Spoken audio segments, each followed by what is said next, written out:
Pemirsa, setelah menanti 16 tahun, akhirnya tim bulu tangkis putri Indonesia membawa pulang medali setelah mencapai final Piala Uber 2024 di Chengdu High-Tech Zone Sports Center Gymnasium Chengdu, China, ke Minggu 5 Mei kemarin.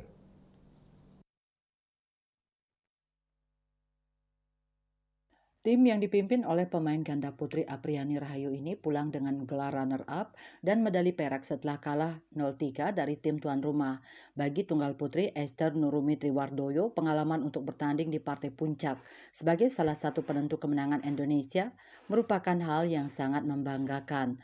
Lebih lanjut, adik dari tunggal putra Cico Aura Dwi Wardoyo itu mengatakan belajar banyak dari partisipasinya di ajang bulu tangkis bergu paling prestisius ini. Adapun Esther harus mengakui keunggulan wakil tuan rumah He Bingzhou melalui rubber game ketat 10-21, 21-15, 17-21 dalam tempo 68 menit.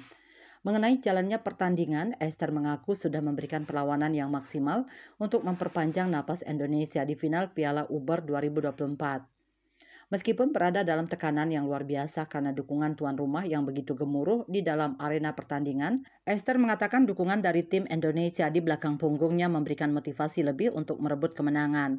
Meskipun keluar sebagai runner-up, ini merupakan ke-11 kalinya Indonesia tampil di babak final Piala Uber yang menjadi negara kedua yang mengoleksi gelar finalis setelah Cina dengan 20 kali penampilan. Piala Uber kombinasi pemain senior dan pemain muda menghiasi tim merah putih.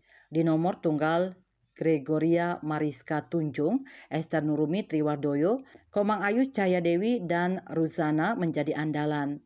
Sementara di nomor ganda diisi Apriani Rahayu, Siti Fadia Silva Ramadanti, Ribka Sugiarto, Lani Trimayasari, Rachel Aliciarus, dan Melisya Trias Puspitasari. KMB Bali Pos melaporkan.